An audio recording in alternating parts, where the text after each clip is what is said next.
Aurel सी एक झील का नाम है जिसका एज है 5.5 मिलियन ईयर्स और ये अरेबियन लोगों के पास इसका विशालता के लिए आरल ओशन के नाम से जाना जाता था। ये मिडल एशिया में थे। आरल सी का एरिया लगभग 67,000 स्क्वायर किलोमीटर है। दुनिया में केवल 3 और बड़े झील हैं जो इससे बड़े हैं और वो है नॉर्थ अमेरिका सुपीरियर झील, उसके ठीक बगल में ही है कैस्पियन झील यूरेशिया में, और एक है अफ्रीका में विक्टोरिया झील। और इसीलिए most of human history Aral Sea को दुनिया में 4th लार्जेस्ट लेक माना जाता है, जो इंडिया में कई प्रदेशों से भी बड़ा है। क्योंकि ये मिडिल एशिया में स्थित है इसीलिए मैं इंडियन प्रदेश की तुलना कर रहा हूँ। तो अब मुद्दा ये है कि 1960 में सोवियत यूनियन द्वारा एक डिसीजन ली गई थी और वो था आरल सी को नष्ट करना, टू डिस्ट्रॉय आरल सी। और कई दशकों से जब ये सिकुड़ रहा है, it has been shrinking and shrinking. 2020 में आरल सी का जो कुछ बचा है ये अपने मूल आकार के 10% से भी कम है, जो 1960 के दशक से पहले था, जबकि इसके मूल पानी के मात्रा का 95% से अधिक गायब हो गया था। सभी इरादों और उद्देश्यों के लिए आरल सी मर गया है। तो इस झील के पानी गायब होने से इसके अंदर अनफॉर्चुनेट कॉन्सिक्वेंसेस हुए हैं जो मिडिल एशिया के पूरे क्षेत्रों को युद्ध की ओर धकेल रहे हैं। ये अतिशक्ति के बिना अर्थ का मैप का सबसे बड़ा तरीका है। हाल के इतिहास में वृद्धि और पिछले 100 वर्षों के सबसे करीब एनवायरमेंटल कैटास्ट्रोफी और ये मानव जाति के अपने एरोगेंस से होने वाले पूरी तरह से 100% इंजीनियर था, जिसे आप 1960 के दशक से पहले देख रहे थे। यहाँ मिडिल एशिया में सूखे कदमों के भीतर हवा का अस्तित्व था।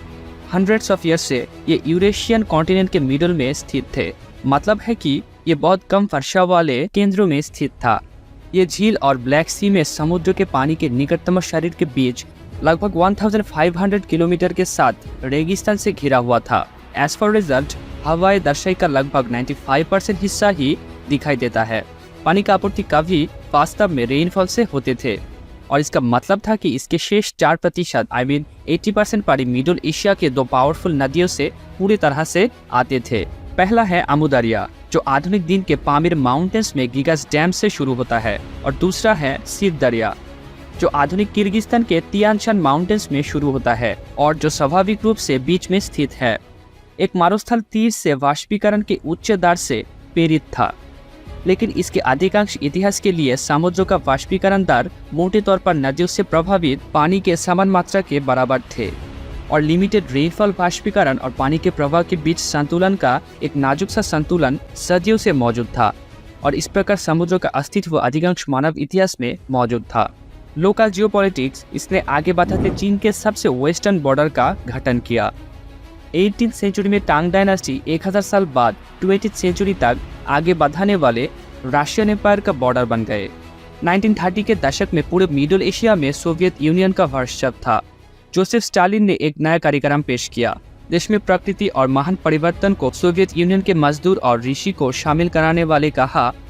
1960 के दशक के शुरुआत तक उनके नेचर और जियोग्राफी को उनके एग्रीकल्चर और इंडस्ट्री के लिए बेहतर ढंग से बनाए रखना। क्रुश्चेव एडमिनिस्ट्रेशन के तहत नेचर के महान परिवर्तन ने सोवियत मिडिल एशिया के जियोग्राफी को फिर से आकार देने की ओर ध्यान दिया था। ये प्लान कैनल्स का एक विशाल सिस्टम बिल्डअप करना था जो अमू दरिया और सिर दरिया नदियों के पानी को मोड़ देगी और नए नदियों के बड़े हिस्सों को विस्तार करेगी। दुश्मन उज्बेकिस्तान और तुर्कमेनिस्तान के रेगिस्तानी मैदानों में खेत की भूमि को मुख्य रूप से सफेद सोने को याद कराते हुए व्हाइट गोल्ड सोवियत के साथ बांध रहे होगी और 1970 के दशक तक उनके Central Asian cotton project Eurasia मिशर के दूसरे तरफ 1973 में और भी भयानक हो गए थे। यम किपुर वॉर के दौरान इजराइल के साथ वॉर में गया। मिशर वॉर में हार गया था, फिर इजराइल के साथ एक पीस ट्रीटी के लिए सहमत हुए। अपने सीनाई पेनिनसुला के क्षेत्रों वापस के लिए इजराइल स्टेट के अपने राज्य नायक मान्यता का आदान प्रदान करते हैं और ऐसा करने में कोल्ड वॉर में सोवियत कैंप से वेस्टर्न कैंप तक 1977 तक कोल्ड वॉर में मजबूती से स्विच करते हैं।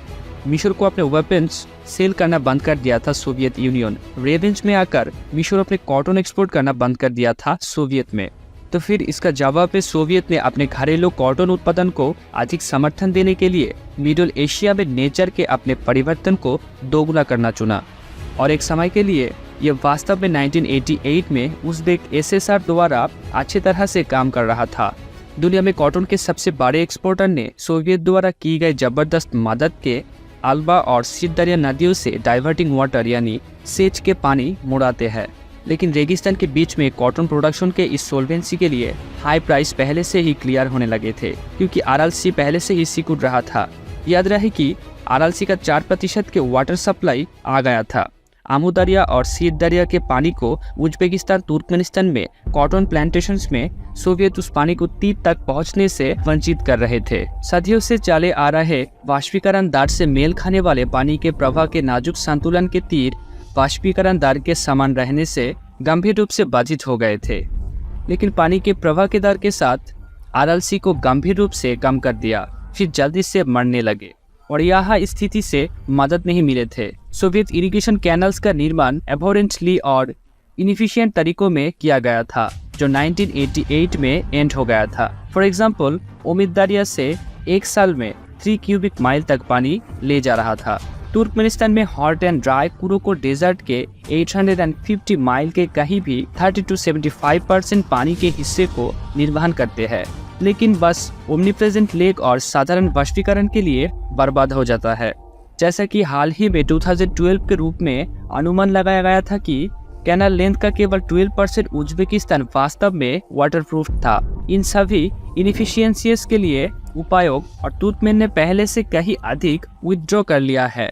कैनाल्स के माध्यम से और अधिक पानी निकलने के लिए नदी से पानी और लेक के माध्यम से नॉर्मल सर्कमस्टेंसेस में देखते हैं कि आमू और तीस्ता दरिया नदियाँ सामूहिक रूप से एक वर्ष में 14 क्यूबिक माइल के करीब पानी को स्नोमेल्ट और हाई अप ग्लेशियर से आरएलसी में छोड़ता है।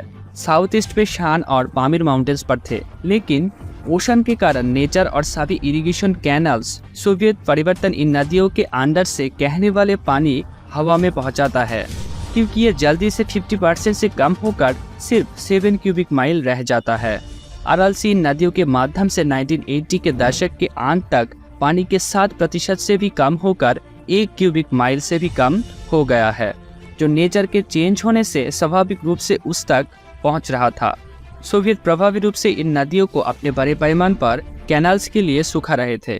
19th सेंचुरी के मिडल से कॉटन प्रोजेक्ट में 40 साल बाद 1998 में आरएलसी अपने पानी के मात्रा का 80% खो चुका था, जबकि 60% उस बिंदु तक लगभग कम हो गया था। समुद्र से जो कुछ बचा था उसके मृत्यु लगभग निश्चित थे, क्योंकि आप देख सकते हैं कि समुद्र लगातार खोता जा रहा है।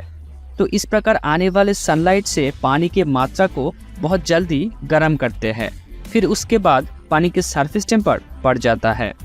तो तेजी से और भी तेजी से बढ़ना जारी रखने के लिए जो वाष्पीकरण के दर को और भी बढ़ा देता है, क्योंकि ऑलरेडी आरएलसी पानी खोना जारी रखा था। तो 1960 से पहले हवा आरएलसी में पानी के मात्रा से कम होकर बस वाष्पित होकर शून्य पर आ गया था और आज बहुत ही कम है। तो जैसा कि आप देख सकते हैं कि सैटेलाइट फोटोज में जो सिर्फ 2021 में ले गए थे, साउथ के जो फोटोज हैं वह सिंचित भूमि है जो अभी भी कॉटन उगा रहे हैं, और उज्बेकिस्तान, तुर्कमेनिस्तान और उज्बेकिस्तान अभी भी जारी है, जो दुनिया में कॉटन प्रोडक्शन का टॉप 10 लार्जेस्ट प्रोड्यूसर्स और एक्सपोर्टर्स है।